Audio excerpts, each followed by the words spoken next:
அஸ்ஸலாமு அலைக்கும் வரஹ்மத்துல்லாஹி வபரகாத்துஹு.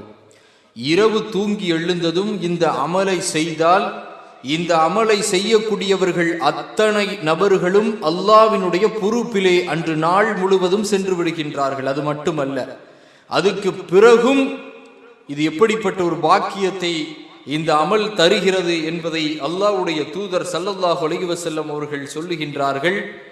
முஸ்லிம் என்கின்ற நபிமொழி தொகுப்பிலே 1163வது ஹதீஸாக இடம்பெறுகிறது.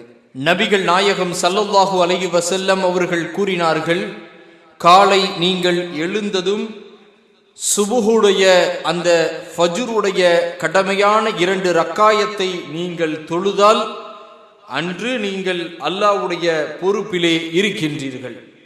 இவ்வாறு அல்லாஹ்வுடைய பொறுப்பிலே இருக்கக்கூடிய உங்களை வரம்பு மீறி யாராவது நடந்து கொண்டால் அது குறித்து நாளை மறுமை நாளிலே விசாரிக்கப்படுவார்கள் அந்த மனிதர்கள். பிறகு அவர்கள் முகம் குப்புற நரகத்திலே தள்ளப்படும் நிலைக்கு ஆளாவார்கள் என்று அல்லாஹ்வுடைய தூதர் ஸல்லல்லாஹு அலைஹி வஸல்லம் அவர்கள் சொல்லுகின்றார்கள். அருமை தோழர்களே, ஃபஜ்ரை தொழுதால் அல்லாஹ்வுடைய பொறுப்பில் நாம் சென்று விட்டோம்.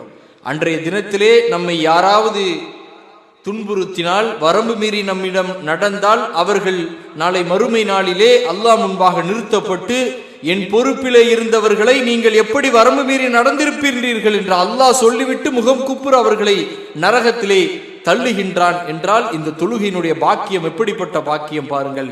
அன்று நாள் முழுவதும் அல்லாஹ்வுடைய பொறுப்பிலே நாம் இருக்கிறோம். ஆக ஃபஜ்ருடைய அந்த கடமையான 2 ரக்காயத்தை நாம் இன்ஷா அல்லாஹ் தொழுது வருவோம்.